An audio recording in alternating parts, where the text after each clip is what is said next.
Hi, everybody. This is Jim Aiken, and it's time for yet another episode of Poke Your Mouse at a Synthesizer. Today, we're going to surgically dissect Predator 3 from Rob Poppin. And the first thing you need to know about this synthesizer is that it's all very sensibly laid out. You really don't even need to watch this video. Go over to YouTube and watch something with kittens in it, okay? On the left, we have an XY mouseable pad. I could drag this around. At the top, we have 3 oscillators with on-off switches and waveform displays. Then there's a couple of filters with their own envelopes, an extra high-pass filter, the basic output amplitude controls, and 3 effects, 1, 2, and 3. And in the center, we have this display window with which we can look at various detailed parameters as needed. There's an arpeggiator. There are some controls for the XY pad. There's a whole bunch of envelopes and LFOs. There's a modulation routing matrix with an advanced mode button. There's an EQ that's global. There's a special display with which you can create new presets by morphing 2 presets that already exist. And there's a play mode page which has a number of options in it. Now, one thing you might want to know about this synthesizer, each of these oscillators is dual. But at the moment, I can't click on this and get another wave because, oh, well, it does let me get at a wave. That's nice. But it won't do anything because I have morph set to off.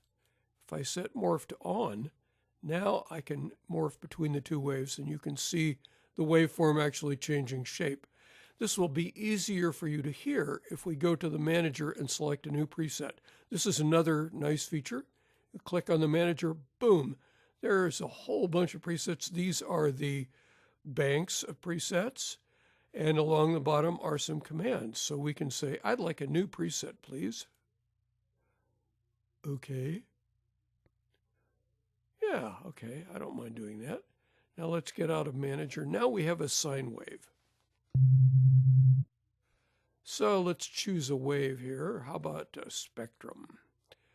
And then we'll turn on the morphing. And now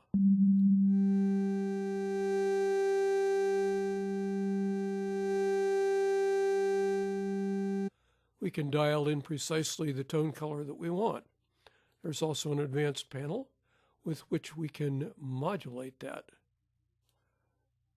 Let's see what happens when I do this.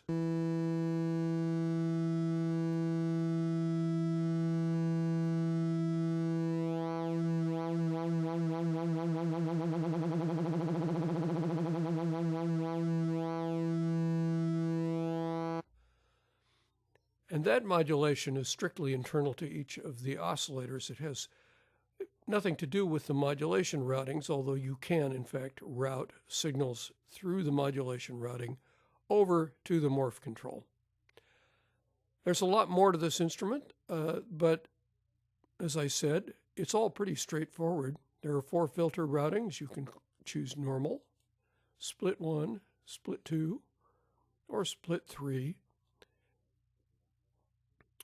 And you can record your XY modulations if you wanted to. You could go like this. Okay, I've recorded something. Now I'll go to play and I'll click edit. There's the curve that I just recorded. And of course, I could edit it if I want to by dragging the points around. If there's any reason to do that, and then when I play, that will move. And I think that's probably enough to give you a general idea of what's going on here. I believe it has a 30-day downloadable demo, so check it out.